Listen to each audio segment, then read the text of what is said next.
for that emotion. Without doing that, you're gonna look at that check engine light, or we can do the gas light. I know I got like 10 miles left, and you might not have 10 miles left. Your car might die. You might have only 5 miles left. But again, it's that easy to create a habit of neglecting responsibility of self. And that's why I said that's first, because even if I talk to you about self-care and your warning signs, you can't even admit that you're not okay. And if we can't even get to that first part of this whole process, then a lot of the extra work that we kind of tell people about, educate people about, we're not going to get there. So in closing, and one of these papers, it kind of talk about the support network.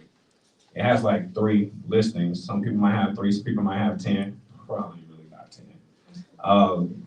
One of the things that at least has been helpful for me to get to this point, despite many of my challenges, has been leaning on people to trust. I'll say this because this comes up a lot in trauma. You are not a burden. People are here to want to help you, to make you feel like you matter, to have space, to make things feel fair for you.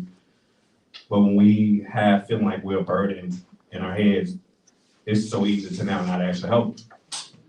And now at that point, when we don't ask for help, we're alone. We're alone with ourselves. We can't acknowledge emotions. Depression and all of these kind of really things start to kick in where your car is not working. The support network is really helpful. So sometimes no matter if it's a friend, because a lot of the time I feel like people can weaponize therapy. I'll say it again, I feel like people can weaponize therapy. You need therapy. You need help. This is some of the terms and the phrase that people use that let a lot of people know. So you think something is wrong with me. You're saying that I'm not good enough. It's not you need support. It usually comes with a direct form of making it seem like I'm broken. And you're not. But it's these ways on how we address how people can use support around mental health. The approach is very important. As a person, as a trauma-informed psychotherapist, I can tell you that every word that comes out of my mouth matters in the way I say it to a person who has dealt with trauma. The way I say it can be someone that had been abused. I can remind them of their abuser. The way that the tone I might use, the way I might reference things, it might make someone's guard come up. So in the instance of just kind of talking about the approach to it, your support network is also therapy. Therapy is not just having a therapist. It's not just having a licensed professional counselor. Therapy is some things that connect you to yourself that make you feel better in your self-improvement. So I always say, like, who's your Avengers? Everyone here think about what are 2 or 3 people I can call right now and tell them what's on my mind. I will tell you, if you don't have anyone, that's also okay. But we gotta admit that as well. Because now, again, that's the root. To admit that we feel like we have no one, and now we can actually start getting to the root of the problem. And then the last thing is a resilience plan is at the back of it. And the resilience plan is, I kind of talked about self-care earlier. What do you do when that check engine light comes on? Do you have a plan? What are some things you go to? Like I said, the gym works for me. But having that routine or even knowing what works for you. When I work with a lot of men, a lot of time I kind of say, when last time you played? And people look at me really funny. Like, what do you mean play? I gotta work, I gotta do this. And there's so many of us, I learned how to do this work, that we all still need to have fun with that kid in us. Because when we get to that, around that certain age, we feel like it's just too late to do the things we enjoy. And the resilience plan is basically about, when you are feeling down, when you're feeling disconnected from self, when you feel like you're down, your battery is low, what do I do? What are some 2 or 3 things that I know that can connect me back to me? But also, what are 2 or 3 things that I can disconnect or stop doing that can also connect me back to me? Because sometimes not doing could connect you and get your batteries charged up just as much as connecting. Some people we can overwork. Sometimes we're not doing enough stuff for us. As I close it, that's one thing I have been kind of doing lately. I've been going to the movies by myself. I talked to my cousin about this earlier. I used to be ashamed to go in the movies by myself. I had this concept where I was just like, I don't know whether I thought it was embarrassing or when I felt like I was alone. I mean, and as funny as that sounds to some people, there are some people that if it's not the movies by themselves, it's many other things by themselves. And it's in what I'm talking about, self-care. Inside validating to ourselves and the things we matter and the doing things we enjoy without the validation outside of others is really those true things that enjoy that connect you to you. Everybody else is just along for the ride. So I thank everyone for just listening to a few things I had to say. I think that these were some important things. It's also some of the first steps that I think can really get people on their mental health journey. Or if you already have been, it's something to help you sustain and have good maintenance. Thank you.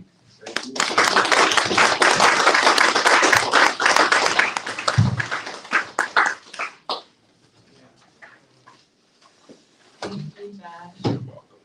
So the word does have many connections because Josh said a lot of things that sparked thoughts in my mind. And so I have to send a couple of shout outs real quick because Allison was so assertive in asking her question. This is Allison Stevenson. She's an administrator at the Night Ministry. It's a shelter.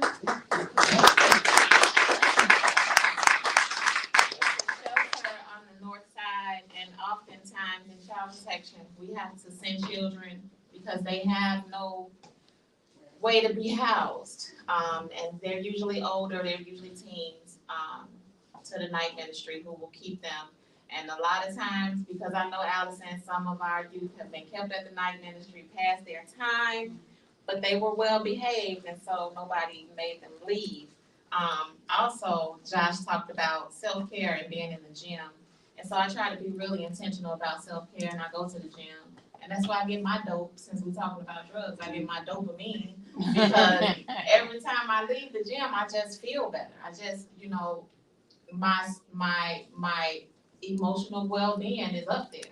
Because I know that I've gotten the feel-good hormones working. And so sometimes we have to faith it till we make it because I don't want to get up at 5 and go, but I have to, I just read this book called The 5-Second Rule.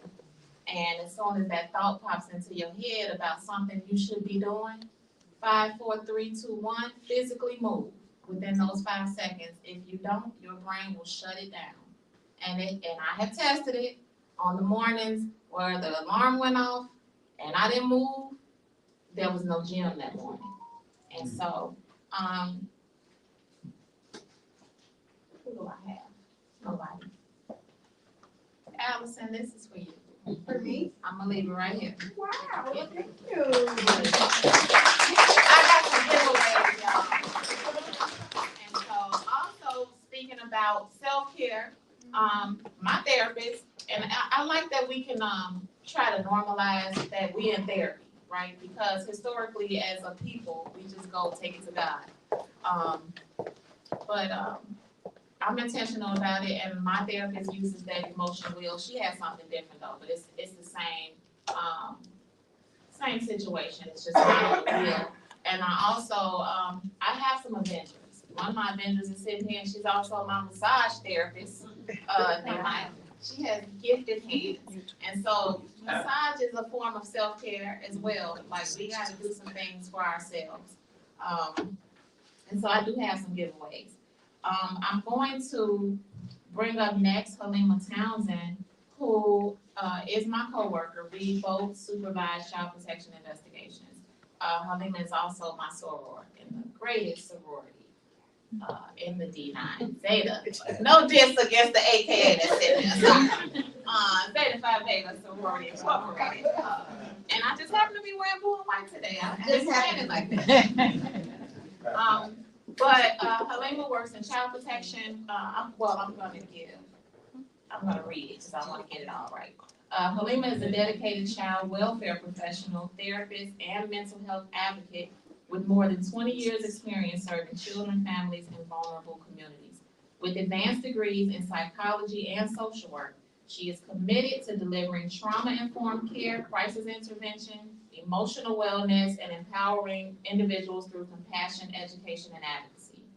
Halima is a licensed social worker who brings professional expertise and lived experience to conversations surrounding mental health, healing, resilience, and community support. Halima.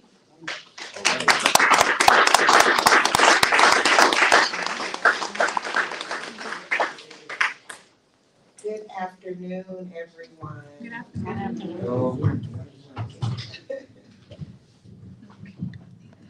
So, we all know how technology is, so I don't have any handouts. I don't have a QR code, but I do have the notes on my handy dandy iPhone, right?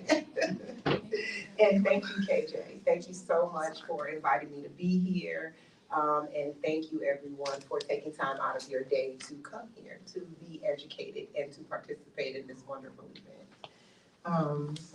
It's truly an honor to stand before you today. My name is Halima Townsend. I'm a licensed social worker, a child welfare professional with more than 20 years of experience serving vulnerable children and families. Mental health is my passion. So before I'm anything else, I always say I am a mental health clinician and a proud graduate, which is something that's very important to me coming from my background. Just education, everything starts with education, in my opinion.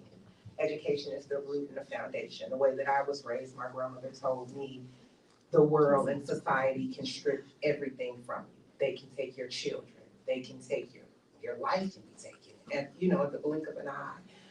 Your car, your house, everything, but that piece of paper that you secure can never be taken away from you, even if you don't pay your student loans, right? So throughout my career, I have worked in child protection, foster care, crisis intervention, emergency, mental health assessments, and community-based therapy. Out of all of that, the community-based therapy is my go-to. I love it. I love everything about it. While the settings have changed, one thing has remained painfully consistent, in my opinion. It's the barriers that people face when trying to access mental health care. Despite the changes that we are seeing currently going on with the current administration and the climate in the world today, there have been barriers. So I want to start with a simple truth, right? Mental illness does not discriminate. It impacts people regardless of their race, age, gender, income, education, zip code. And the access to treatment often does discriminate. In Illinois, and I'm a statistic person, more than 2.1 million adults have been diagnosed with a mental health condition. And this is annually. And nearly 500,000 adults live with a serious mental illness. So more than 500,000 of us experience the serious thoughts of suicide annually. And that's scary. Those numbers are staggering. But behind every statistic, it's what? It's a human story. A mother struggling with depression while trying to raise her children. A teenager battling anxiety in silence because they fear being labeled as crazy. A father carrying generations of trauma because he was taught that asking for help is a sign of weakness. A grandmother grieving the loss of loved ones while trying to pretend she's okay because everyone depends on her strength. I watched my grandmother bury, she was a mother of 10 children. I watched her bury 2 children, her mother, 2 sisters, a grandchild, and her husband, and she never shed a tear. So growing up, we thought we had to do that. That was a standard that we had to live up to. I failed quickly. I cried the drop of a hat. But as an African-American woman and social worker, I have witnessed firsthand how mental health challenges intersect with race, poverty, trauma, and systemic inequities. For many in the minority community, the barriers begin long before someone walks into a therapist's office, right? The first barrier is stigma. Many of us grew up hearing phrases like, what happens in this house stays in this house. Or as KJ referenced, we just give it to God. Just pray about it. It's gonna go away. Faith is powerful, but faith and therapy can coexist. Prayer can be a part of healing, but it should never replace the access to professional care when it's needed. The second barrier is access. Many communities across Illinois continue to experience shortages of behavioral health professionals, licensed behavioral health professionals, not the social media trend, not everybody has an opinion, not everything that comes down your timeline, not every podcast that you listen to, but particularly providers who reflect the cultural background and lived experience of the populations that they serve, right? We want someone who can relate to us. We want someone who understands what it means to grow up in an inner city. We want someone to understand what it means to be a teenage parent. We want someone who understands what it means to come from a family with a history of substance use disorders.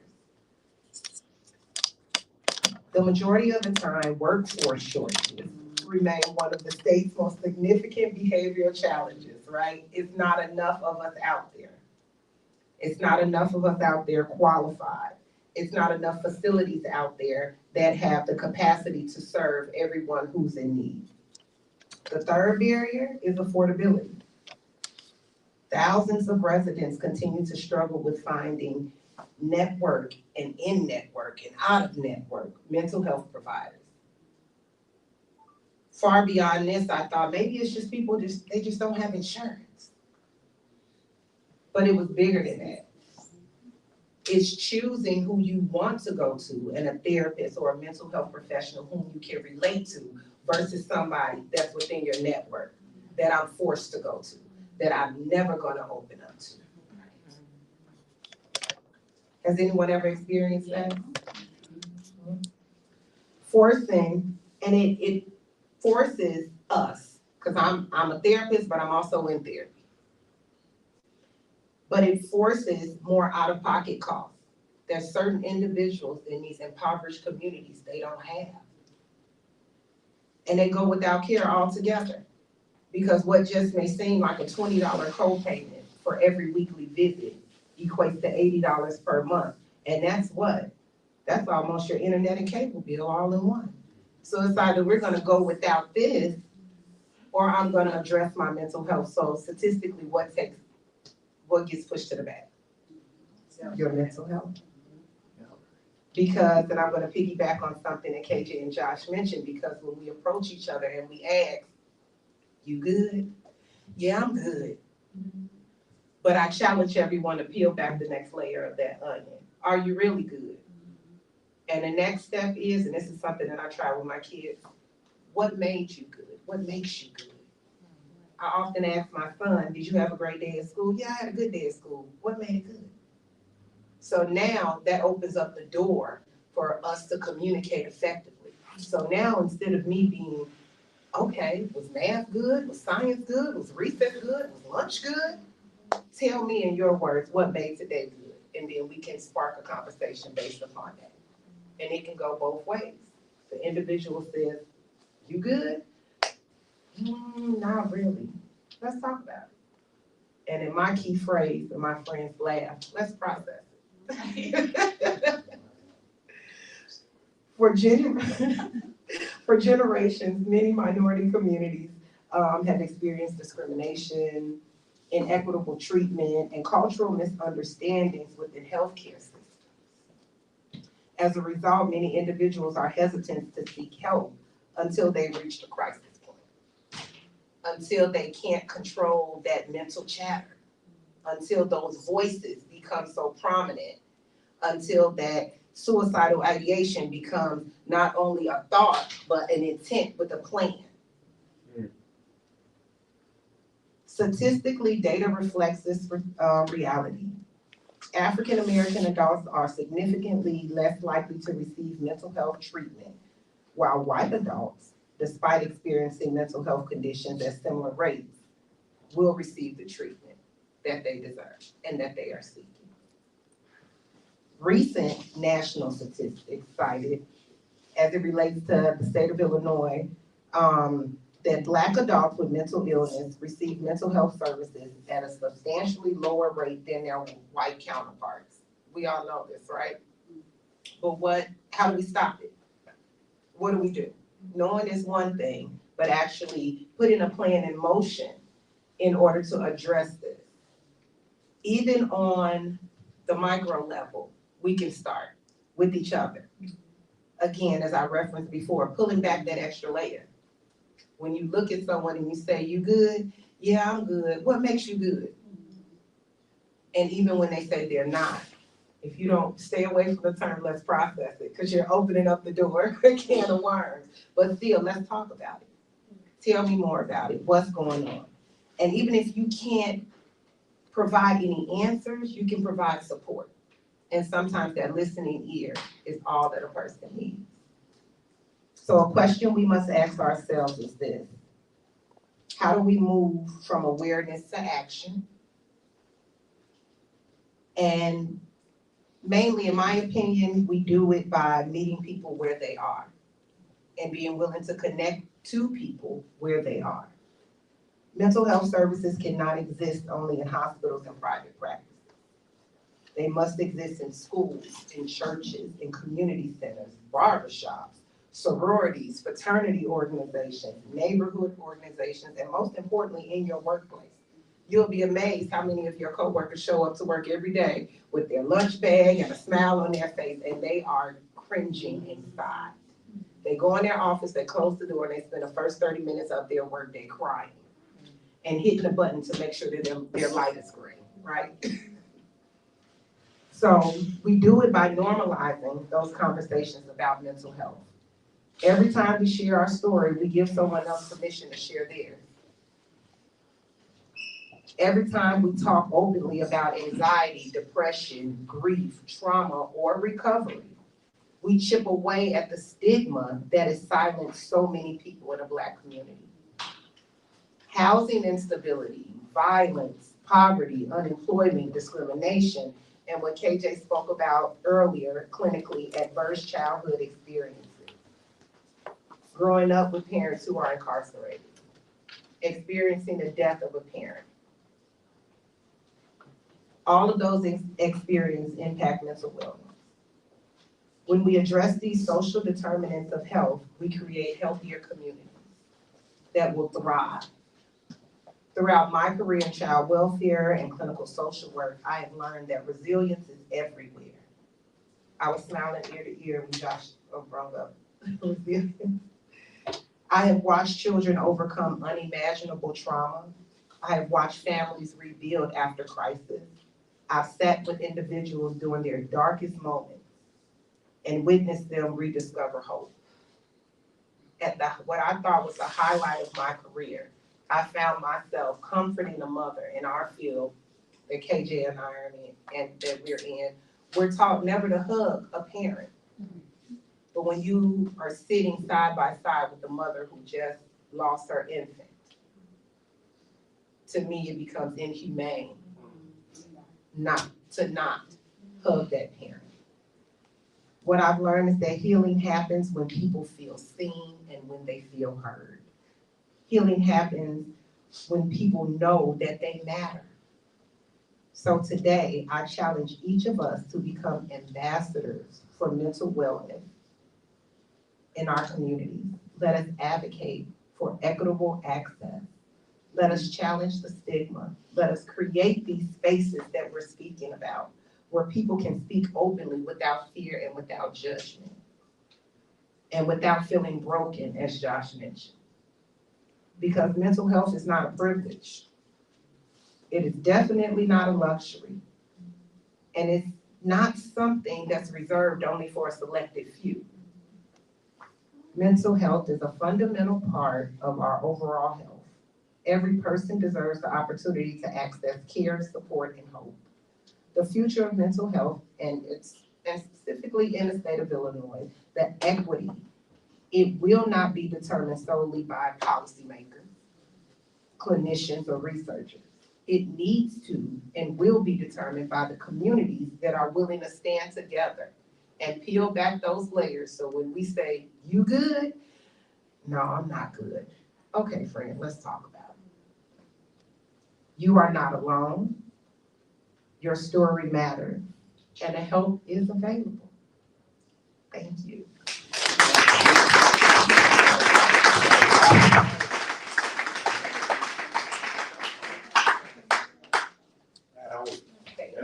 Thank you,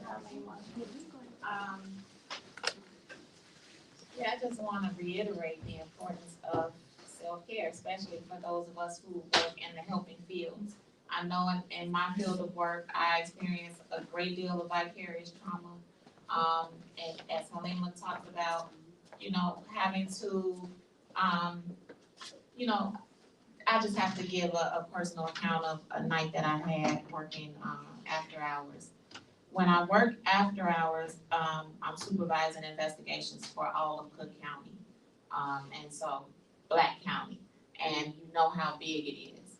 And on this particular night, there were, the downfall of that is there are only a handful of investigators who are responding to emergency reports all over the county. So this was a busy night. It was a weekend night, and I had about 3 children who were at Comer Children's Hospital. One, not to minimize it, but one was just a child found wandering in the streets. Police took the child to the hospital, physical exam, waiting for the parents to come claim them. That's lightweight. At the same time, there was a 5-year-old who had been severely beaten by her grandfather, was at Comer. And so I am like trying to manage 5 different investigators, maybe about 7 or 8 different reports. Long story short, this 5-year-old didn't make it at the end of that shift. And my investigator had not called me. I got a call from the charge nurse at the hospital who had tears in her throat. You know what that sounds like. And so I'm saying all that to say, it's good to have your Avengers, but it works 2 different ways, right? You need to be able to go to the Avengers, and the Avengers need to be able to tell you when they notice something that's off about you. They need to be close enough and feel comfortable enough. We had a brother ask the question, how do you know when something ain't right with yourself? Usually people are not self-aware enough to know that something is off about themselves. It's their loved ones who notice and should step up and say something. So just for the record, I have a t-shirt for Brother George. He's not in here, but for that question, and also for Lydia, because outside of my children, she was the first person here. And so moving forward, I see that Dr. Cartman has made it from another event. Dr. Cartman, I wasn't gonna go in this sequence, but because I realized that you might have still other events, we're at the tail end of Mental Health Awareness Month, I'm going to bring Dr. Cartman up. But I wanna give you a brief synopsis of who he is. Dr. Cartman is also a Chicago native who received his advanced degrees in psychology from Hampton University and Georgia State University. He's gained notoriety as a trauma-focused clinician. Dr. Obari served as a professor of psychology at Georgia State University and the Carruthers Center for Inner City Studies at Northeastern University. Dr. Obari created a male rites of passage curriculum called Manifest that is used in juvenile detention centers, schools, and other community settings across the nation. He is the former program director of Real Men Charities Incorporated, where he facilitated weekly men's wellness and African drum circles and served as the associate editor of the Southside Drive magazine. Dr. Obari is the current president of the Chicago Association of Black Psychologists. As a consultant, Dr. Obari facilitates trainings for adults and workshops for youth about maintaining good mental health, critical analysis of hip hop and media, racial and cultural identity, and developing authentic manhood and healthy relationships. So before I bring up this brother Howard Williams, I'm gonna ask Dr. Obari to come on up.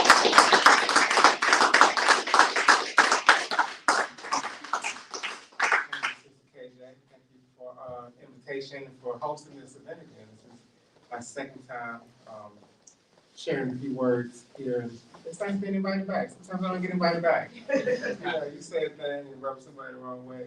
You're like, no, thank you. And you never hear from me again. So thank you for that. A few things I wanted to share with a few brief moments that we have. I'm really grateful to always be in spaces like this because I firmly believe that the future of mental health, the healing that we need, has to happen in community spaces. Like this is the location of the most authentic, robust healing practices. I spend a lot of time in other spaces. I go to the University of Chicago, right? They're not as smart as, they can sell it. They can sell intelligence, right? They can market scholarships and expertise. They don't really have the answers that we need in community. I've been to Harvard, I've been to Yale, I've been to the places where there's supposed to be the elite minds and thinkers. The truth is, if you went to the psychology department at Harvard, University of Chicago, asked them to put together a program to come to the Southwest to heal the community, they would make things worse.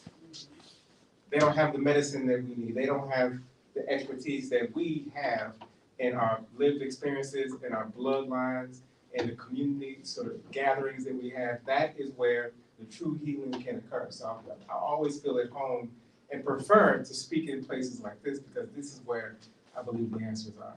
There's a debate happening on social media. Dr. Cheyenne Bryant, I don't know if y'all follow it. Hopefully y'all not. I try to stay away from this stuff as much as I can, but every once in a while, stuff comes across my feed. But the essence of the argument is who can hold the expertise? Who is the legitimate source of intellect, of healing?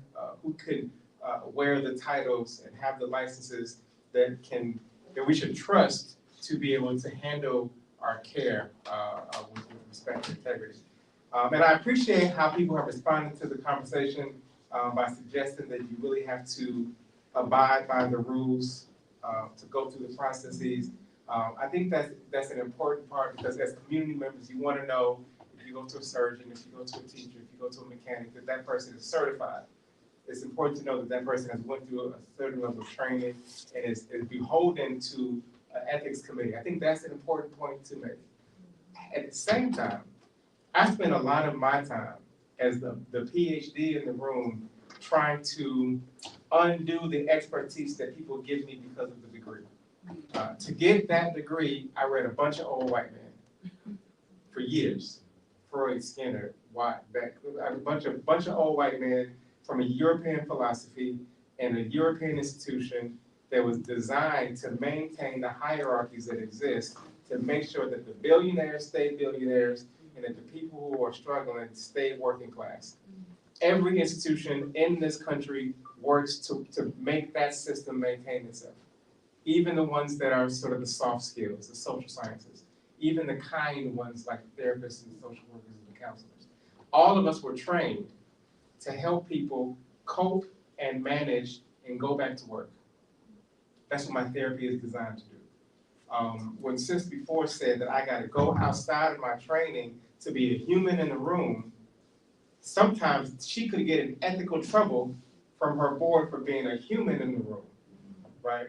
So part of what I challenge when I think about what the work is who holds the expertise? Who do we say is a legitimate source for our healing? And I submit that it ain't the universities, it ain't the state, it ain't the government, it ain't the folks who do the licensing and the accreditation, it is you. It is the elders, it's the spiritual leaders, it's those people who have spent their life and lifetimes on the education, the elevation, and the healing for Black folk. That's a different type of expertise that we need to lean on, and we keep giving it away, right? We keep waiting for somebody else to come save us. If they did try to come save us, they can't because they don't have the tools. They don't have the technology, they don't have the heart, they don't have the willpower. There is no one that can do this better than us. And so we can't keep waiting for somebody else to diagnose a problem that we know better than anyone else on the planet. As parents of the planet, We have a certain responsibility, right? So we can't keep waiting for somebody else to give us what we know. Part of what we need to do is just to sit still long enough to remember what we know. You don't need no diagnosis for that. You don't need no therapist, no license. All you need to do is go by the lake. It's harder now because you gotta pay the toll. Right? You gotta pay the toll. You get by the lake, put your feet in some dirt, listen to the water, listen to the wind, listen to your intuition, your spirit guide. Some of those things that can only speak through silence. But you wake up scrolling and you fall asleep with the TV on and you miss it. And I'm not talking about because I wake up scrolling and I fall asleep with the TV on. Like sometimes I spend whole days where there's never a moment of silence where I can just sit and just listen to what my body needs to tell me I need to heal, or I need to let go of that tension. What insight I need to solve a problem. I'm beating it, I'm running it, too, I'm trying to figure it out. But sometimes I just need to remember, right? Sometimes we need to just gather and not even say a word, but just sit in space and just be with each other. Then something will come to you. And that is the expert. That's the moment. When something comes to you, I don't even know where it came from. Come on, call it. Lots of different explanations for where it comes from, but there's a collective wisdom that we have that can only be tapped through silence and community, and that I'm submitting as the expert. And so capitalism requires us to use the licenses and the degrees to sell to community. We have something that you don't have. It's not real. It's a game. It's never none of it's real. Particularly in the psychologies, in the mental health worlds. Some of that I think is more important in the physical because there's a body and there's a vein and there's a heart and there's a capillary movement. But in the mind and in the soul, there's so much more room for interpretation and for understanding that there is no expertise in this. People that they'll use phrases like research says, and I've been in the research institutions and they BS too. They make up data, they lie. There's an agenda everywhere, every step of the game. There's a selling of expertise that is used to trick us into thinking that we don't have it, and we have to pay someone else for it, and that someone else is either white or white adjacent, and that system has kept us stuck in place for way too long. There's something that we need to get back to within ourselves that can only happen here. Can't happen at the University of Chicago, can't happen at UIC, can't happen nowhere else but in community space where the walls can talk, where the floor has memory, where we need to be in this space to remember what our teachers knew decades ago. And part of it is just to pay attention, pay close attention. When your adversary shows you their blueprint, and they bold right now because they're so afraid of us. They so desperate right now that they flailing at the walls, and we think that they're powerful. We think that they gain in traction. It's just desperation. And when they do that, they show themselves. When they make diversity and equity and culture, when they make that illegal, that means that there's something in it. There's medicine there. When they ban a book, when your adversary ban a book, read that book twice. You know what I'm saying? If they know somebody, there's a blueprint in there, there's a guidepost in there that they are afraid that you can. When they used to make reading illegal for us, when they outlawed the drums, it wasn't because they were afraid. It wasn't because it was annoying. They knew there was power in the drums. They knew that when we played drums, we rebelled. When we revolted, it was inspired by us connected to our culture, our ritual, our language. And so they had to disconnect us from those things that made us most human. And then we let it stay. Right? There was a time when there was vicious consequences for drumming or reading. That ain't true no more. Nobody gonna cut your tongue out for reading right now. Read twice, 3 times. Drum like your life depends on it. Go back and retrieve your memory. That's where the expertise is. There might be languages or songs or chants or movements or rituals that's not gonna happen in the talk therapy session.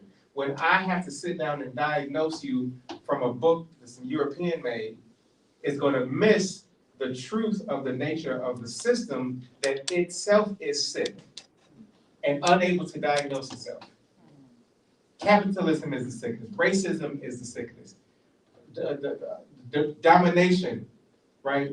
We got people in charge that are sick, and then the consequences of their sickness is rubbing off on us, and as we call it depression and anxiety and suicidality and addiction, those things that we were dealing with the day-to-day of someone else's structural sickness, and that it is not designed to diagnose itself, Instead, we are trained to go into community and say, there's something wrong with you as an individual. The whole thing is broken. The experts are lying to you. You have answers that we have forgotten, and this is the space, these are the moments, these are the rituals that we need to remember and to practice over and over again until we get back into our right minds. That can't happen while you wait for somebody else to do it, save it until the insurance clicks. This has to happen on our own terms, in our own way, to retrieve those things that we know have helped us for generations. Just going back to old stuff, just going back to basics, just family dinners, just walking in the parks, and just looking at children. And, you know what I mean? We got the teen takeover thing. Like, just go sit with the children, listen to them, talk to them, give them a hug. Don't go with a belt. Don't call the police. Don't punish. Don't mimic what an oppressor has taught you to do. Who hates your children? We ain't them, right? There's simple things that we need to just get back to. It's not complicated. We have been in worse conditions before. Part of being the oldest people is that we've been through cycles. Part of the solution is our memory. When someone is attacking memory, when they go into the museums, that means that there's something in your memory. When they scrubbing Harriet Tubman off the websites, when they trying to say don't teach the kids about what historical sort of trends we've been, when they say the Panthers are dangerous, those are clues for us that's what a medicine is. And we do the breathing. I do it. I got a mini yoga session. I do the stretching. We do all that. But there's something about resistance and historical memory that there's medicine in, and literacy and study that has to be a part of the conversation about what healing has to mean for us. It can't just be relaxing, right? Self-care is a part of it. An African concept of self includes other. I am because we are. The self includes community. And so until we are all well, until we are together, our self-care has to understand we stand on a different foundational root of what it means to be human, and we can't wait for somebody else to knock us off of our square again and again and again by buying into a false sense of expertise while giving away those things that we know we need to do for ourselves. And to cultivate that in community, in practice, and to give ourselves the legitimacy to know that we have the answers, that we can save ourselves, we can heal ourselves, and that ain't nobody gonna do it better than us. Thank y'all for that.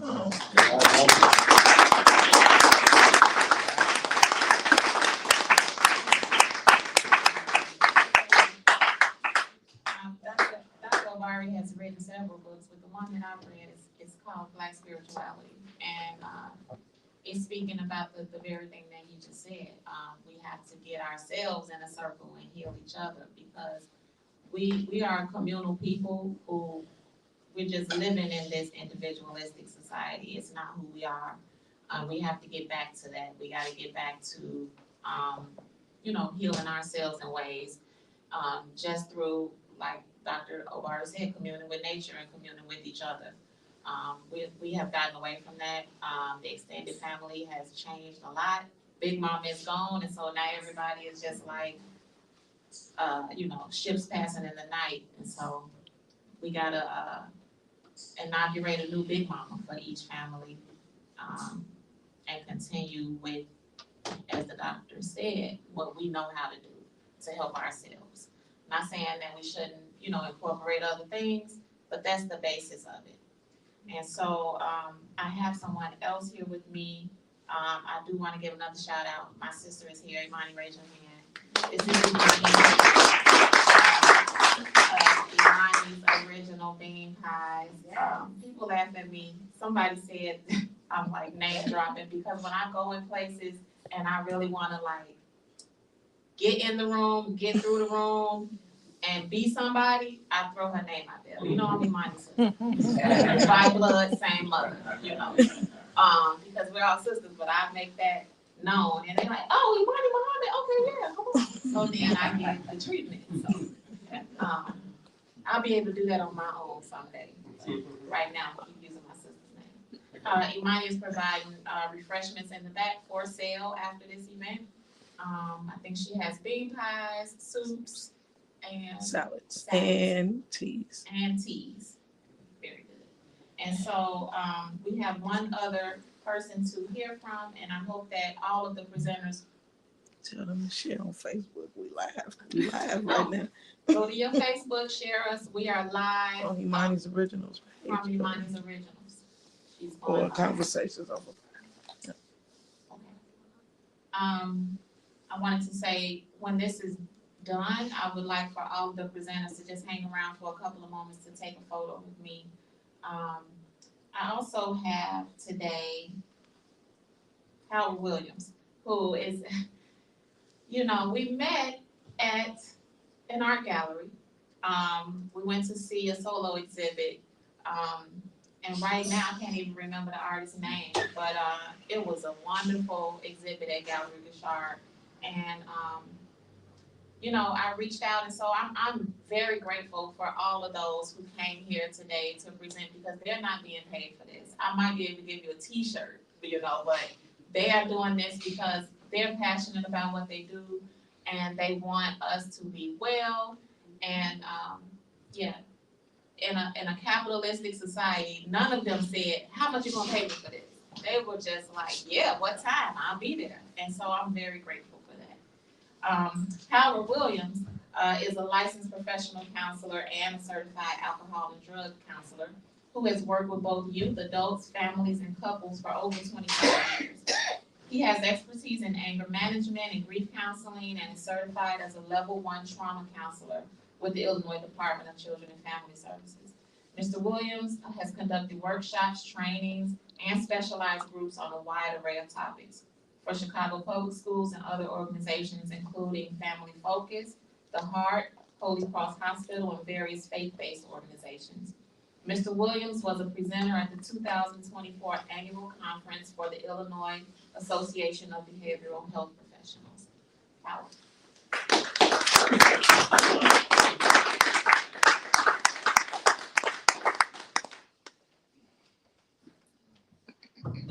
Good afternoon. So it's an honor to be here. As Sister KJ said, we met at an art exhibit. Had the opportunity to meet Brother Obari in person at the African Fest last year. But I had been seeing his program that he was on CAN TV, Brothers Talking, and was impressed. And of course, I know of him being in the field and had a chance to meet Brother Joshua. So it's always good to be in spaces, as so many people have already talked about, in the community, and places of healing. At the exhibit where we met, the artist who presented, and his art was profound. And at the end, they allowed people to come and ask questions and talk about their perceptions and their feelings about his art. And I had not planned to speak, but as that process started, the Spirit came to me to talk about healing. And so what I spoke about at that particular event was just the fact that that space was a place of healing. And I thank them for having that, something good in the hood, right on 47th Street, because we need that. And there's a lot of spaces for healing that exist. Now, I'm into jazz, big time. And whenever I go to the jazz club, those are some of the most powerful spiritual experiences that I've ever had. So, and then you come to a place like this. So the spirit of healing can take place and does take place. That's part of our ancestral understanding. So I consider myself, yes, I'm a therapist and so on, but and especially at the age that I'm at now, healing. When I presented at the conference, the last conference was back in March. It was another state conference for substance abuse and mental health professionals. And at the end of it, because I talked about trauma-focused anger management, and at the end of it, I talked about, so this is the science, but then I talked about there's an art to it too, to therapy, there's an art. Dr. Varga talked about. And the art is, if you look at the word heart, H-E-A-R-T, the last 3 letters make up the word art. And so to me, this has been my experience and understanding that when you take people who have knowledge and skills, because we do have to have that, even though we understand that much of that is done from a Eurocentric perspective. Although, if you are fortunate, you went to the inner city studies, when I came to Chicago, I'm from New York, but when I started learning about cultural Chicago, and that was one of the first places, Dr. Jacob and Brother Conrad, and Dr. Samela Abdullah, and I mean, just Brother Hannibal the Freak, and all these people, I mean, it just blew me away. So there's a lot going on in Chicago that people don't know what the heck is going on, as Bernie Mac would say. So, so I talked about the fact that when you combine science and heart and art, then you have healing. And so that's what our communities need. So I'm going to talk a little bit about the whole idea of the stigma around mental health therapy and counseling. And so it's been talked about a little bit already, but I want to go into that because, as Brother Obari said, and as all the presenters have talked about, that if you don't have the awareness of what's going on with self, then you won't even reach out, for healing. So it's really important to have self-awareness. How many of us in this room have ever felt, just by a show of hands, that you wanted to go talk to someone professionally, but there was some voice either inside of you or outside of you that discouraged you from doing that or even stopped you? Just by a show of hands. You wanted to go to counseling or therapy, but something maybe stopped you or discouraged you. So that voice, unfortunately, is ingrained, in our communities and then, of course, in our individual psyches. All those messages that have been passed on about what it means to reach out for help, especially professional help, and how that gets looked at and how that gets perceived. Now, again, there's a whole history behind the whole, labeling, right? But I've heard the word mentioned, well, that means something is wrong, you're broken. You must be crazy, right? You don't talk to people about your stuff, right? There's in mental health, there's an expression, you're only as sick as your secrets. So these are some of the messages that we have received and continue to receive that stop us from getting help. Now, I will say that the last 10 years is getting better and has gotten better in our communities. You see people talking about their experiences with therapy. And for those of us, and I've been through therapy, I had no choice because my mentor, my spiritual teacher, is a licensed therapist, and he's profound. And so I've had therapy plus, in a way that's even hard to comprehend, but it's been a blessing. So both my personal and professional journey have been enhanced by being exposed to undergoing the processes of healing and wellness. So, so Dr. Leonard Ingram, I just wanted, since I brought him up, I want to pay homage to his name. So let me ask a question. Is there a difference between emotional stress and mental illness? What do you think? How many of you all think that they're the same? In other words, if I'm emotionally distressed and I reach out for help, that must mean I'm also probably have some elements of mental illness. If you believe that, raise your hand. And again, we speak in truth in here. All right. So let me start by saying this. And most people who come to therapy or counseling, right, don't have a mental illness. Now, we know that sometimes there are people who maybe have all the signs and symptoms that could qualify for diagnosis. But most people who come to counseling and therapy are not, quote unquote, mentally ill. They're just experiencing the emotional distress of being what's called human. Now, hopefully, the one thing is anybody in this room right now that does not acknowledge being human? Let's start with that as the baseline. Because if you can't acknowledge being human, then it's not too much we can really do. So if you can acknowledge being human, then that means we can at least start with all the things that come with that. There is no way to be human, let alone black, African American, Negro, whatever word, whatever word you want to use. But there's no way to be a human being and not experience emotional and mental and psychological distress at some point in your life. When you add on the whole culture component, and boy, that's a whole, you were talking about being able to go back, anybody familiar with the term Sankofa? Yes. Yeah. I almost got that tattoo. If I ever get the tattoo, that's because, and there's two different symbols, but the one, about the bird, right? Flying forward by looking back, go back and fetch it, right? And that understanding is that in order for any person or group of people to go forward, you have to be able to go back. John Henry Clark talked about doing historical continuum, that every race of people, in order to go forward, or even to survive in the present, has to be able to reach back into their history for answers. So you don't always have to reinvent the wheel. This is what the brother was talking about. The answers are there. We just have to know how to access it. Now, some of that involves just the psycho-spiritual journey of being still and so on, and some of that involves study and learning.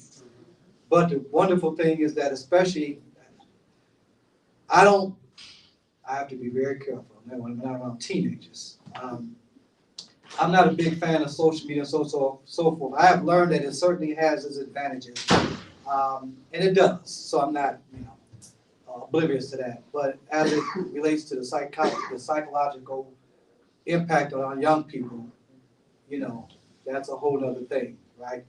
But the one good thing about social media and the internet is that it used to be you had to go to a library. I taught high school for 10 years before I even came in this field. And I used to ask, and when I do workshops and presentations, I used to ask them, how many of you have a library card? Some of them, 2 out of 50 might raise their hand. Now, so if you don't have a library card, you will never have access to the information, because as part of being part of the school system, you will never get all the information that you need from within the schools, unfortunately. It's not even set up that way. So mental health, mental illness versus emotional distress. Let's just talk a little bit about that. So what happens when how can a person benefit from going to counseling and therapy? Because that can help overcome the stigma. How can I benefit from going to counseling, from going to therapy? Even when I feel it in my heart, I can feel it in my body. The body keeps the score. Everybody has talked about that. Trauma gets stored in the body, as well as the memory, as well as the sensorial experiences, what you think, what we smell, what we think, what we see, and all that has to be undergone.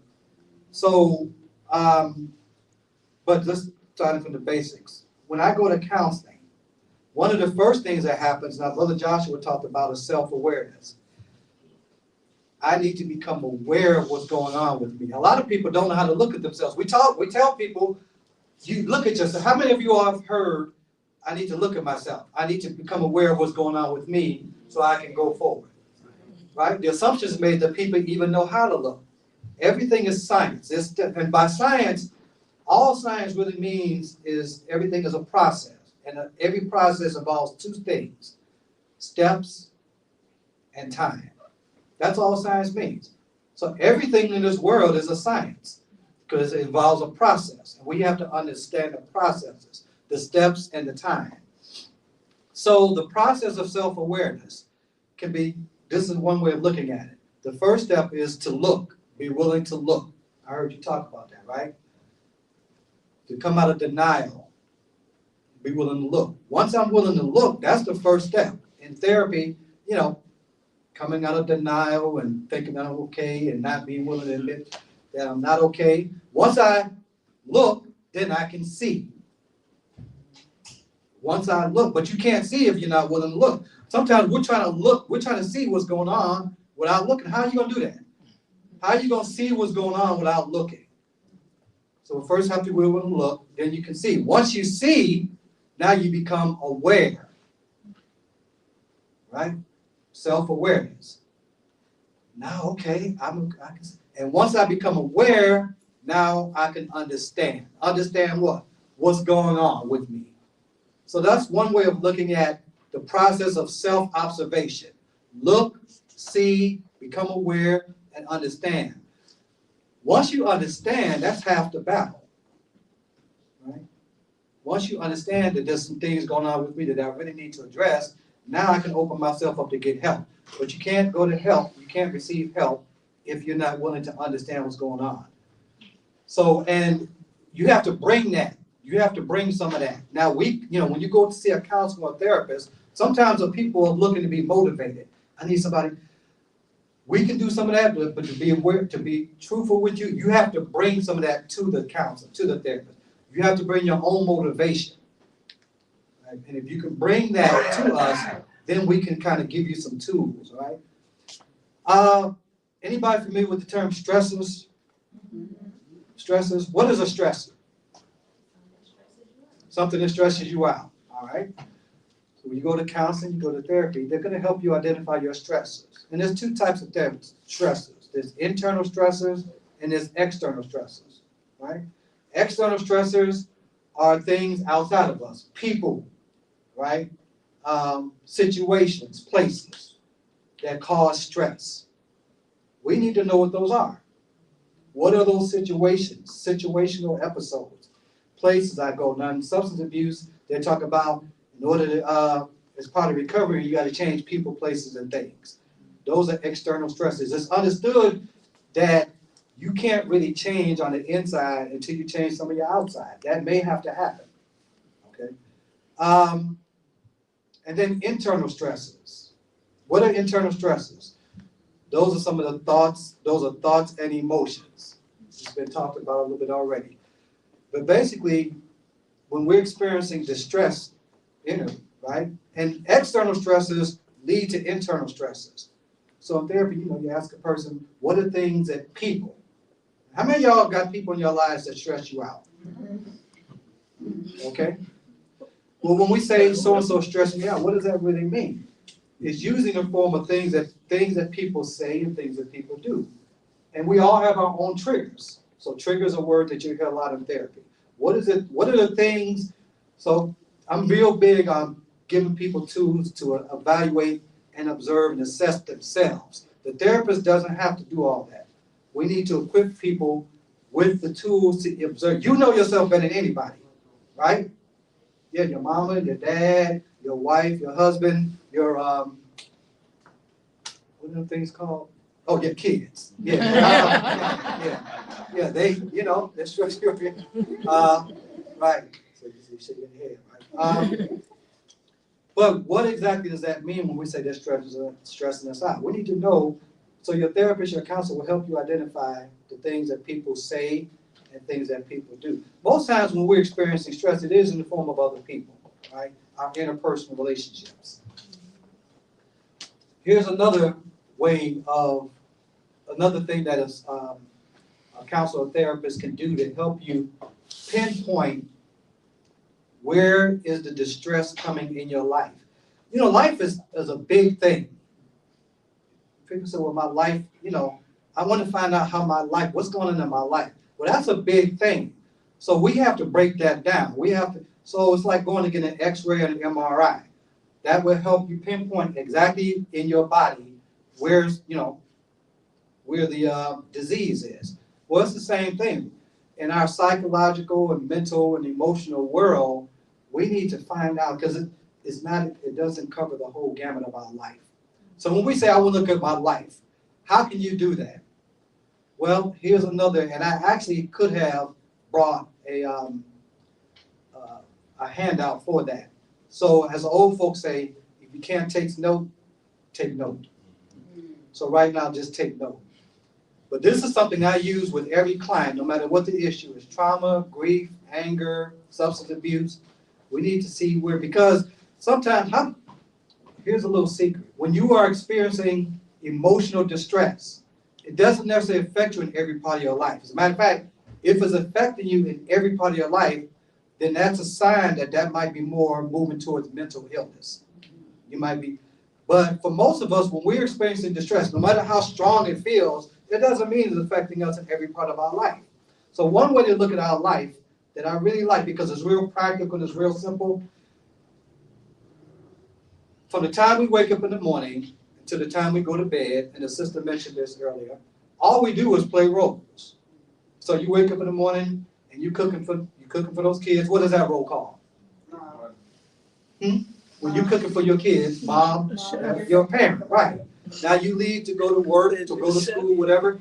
But even before you get there, however you're traveling, you're driving, you're walking, you're in a car, you stop at the store. Now that role is called a citizen. You're interacting with other people. Now you get to work. Now that role is called what? A supervisor, an employee, right? You're interacting with other co-workers and so on and so forth. Or you get to school, you're interacting with your teachers, your other students, right? We're all adults in this room. Those of us who are fortunate to have, my mother's 89, she's still alive. I'm grateful for that. But those of us who spend time with our parents, now you're functioning as an adult child, right? And then also as a sibling. So if you think about it, there's almost no part of your day where you're not playing one of those roles. And the one thing all these roles have in common is that they involve interaction with other human beings that are going to do things and say things that what? Piss us off, right? Well, somebody described the Queen of England. I heard she's royally PO. So somebody could royally piss you off at any given time. So one of the things that can happen in counseling and therapy is that we can help you pinpoint which one of these relationships and roles. I hope, because if a person now, these roles are the cause of our distress. Now you will find that what happens when people are too stressed out to function in some of these roles? Well, one thing that will happen is conflict. Anybody have yourself or know people that always seem to be having conflict at work? Okay. Okay. Yes. That could be their navigate. That could be one of their primary stresses. But for other people, it could be with their children. For other people, it could be in their spouses. I forgot to mention that. Yes, obviously, right. The spouse / significant other / baby mama, right? That's another key role. So we get to see where the primary distress is coming from and then work on that. So you bring that to the counselor therapist and help you with that, and then we can figure out how we can help improve some of these relationships. So every single one of our relationships in our lives may not need work. Let's just focus on what really needs to be focused. So understand that counseling and therapy is not about trying to help you change your whole life. It's about really pinpointing where the work is needed. Okay? Does that make sense so far? Yeah. This whole idea of stigma and I mean, there's a whole history behind that. How that even developed. And even the field of psychiatry, as the brother was talking about slavery and so on. Every institution in this world, in this society, was used to justify slavery or to support it in some form. Even the field of psychiatry. There's a mental health diagnoses that were developed. Now this is profound. When I first heard this 30 years ago, I couldn't, longer than that actually, that they came up, the field of psychiatry, white folks, came up with a mental health diagnosis that they could use to slap on for people who ran away from the plantation, or burn crops, drapetes and drapetomania. You see, if you did that, they say, okay, you want to be a runaway slave? If we don't kill you or lock you up, we'll put you in sanitarium, a sanitarium, right? Insane sanitarium, and we can dope you up. So every institution in this society, I talk about social anatomy with young people. how you can help change your community and make things better, right? Every institution, the economic system has been designed to keep us poor. The educational institution and system in this country has been designed to keep us ignorant and stupid, right? The legal system has been designed to keep us locked up. None of this stuff is by accident. Every institution, there's about 8 or 9 key institutions you will find in any organized society, and they're designed to keep us in the state that, as a people, that we have found ourselves in. Okay, let's go back to, and I'm gonna end this, wrap this up. Let's go back to one more thing that can happen and one more benefit of going to counseling and therapy. One of the ways of making a clear divide between emotional distress and mental illness is this. The normal emotions that Brother Obari and the brother talked about, Joshua and the sister, is, let's look at this. Anger, sadness, fear, remorse, anxiety, those are what we would call normal emotions. They're not bad, they don't make you crazy. When I've done anger management workshops in churches, the Bible is full of verses that talk about the need to manage your anger. Paul talked about, be ye angry, but do not sin. All Paul was telling people was, it's okay to be angry, but do not sin. But if you don't know how to manage your anger, you will sin. And so on and so forth. So, anger, sadness, those are normal emotions that we need to learn how to manage. So counseling can help us learn tools to manage these normal, stressful emotions. What happens though if these emotions progress and they go from mild to moderate to severe? Up the acuity scale. They go from mildly acute.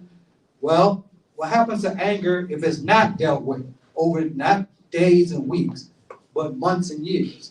Then anger turns into rage. Anxiety that's not treated and not dealt with. Oh, I'm straight. By the way, what is straight? That's a direction. Oh, I'm cool. Well, that's a weather report. So I still don't, you told me a direction and the weather report. I still don't know how you're doing. Well, I don't know how I'm doing.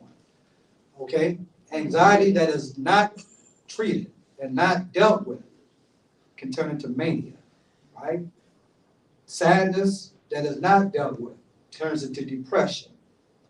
Fear, which is not dealt with, can turn into paranoia and terror.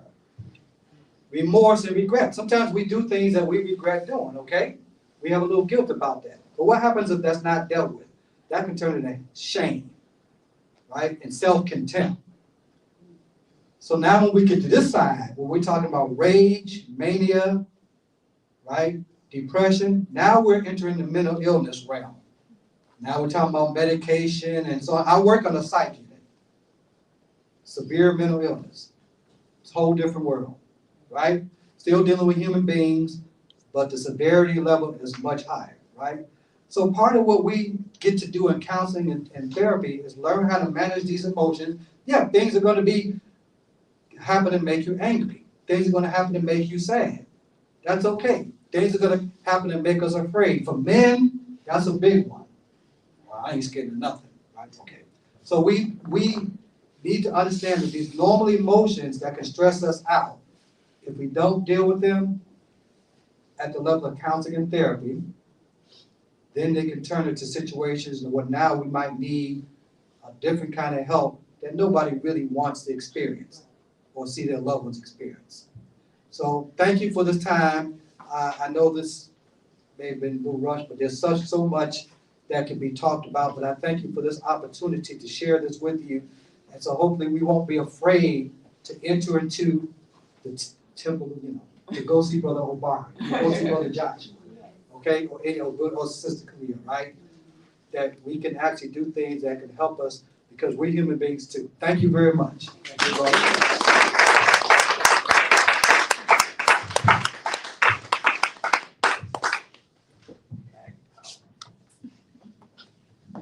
Thank you, Howard. have some giveaways, but just to keep it real honest, I've already determined who will get the 9 shirts for different reasons. I'm not just giving them to my best friend, who is sitting in the back. You're not getting the shirt, sorry. But there are other giveaways on the, table in the front of the room. That's actually the front of the room. There are some stress balls. Please take them. Take all the handouts, the resources that are printed on the handouts. I'm really glad that Howard mentioned about art. We did meet at an art gallery.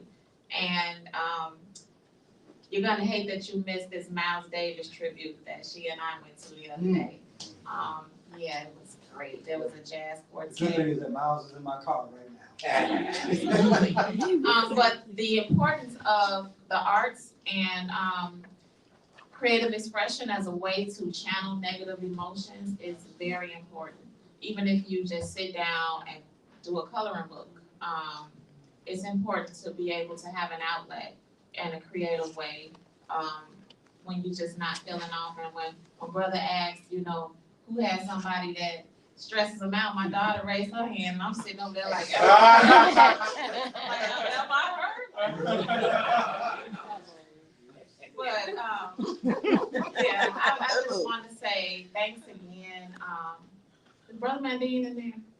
Or who is that? Well, I was just trying to say thanks to everybody who encouraged me to keep this going. And you can expect that this will happen every year and in the month of May, not necessarily on the tail end of the month as we are doing it today, but graduations were happening. Gonna announce I have a child who is headed to Howard.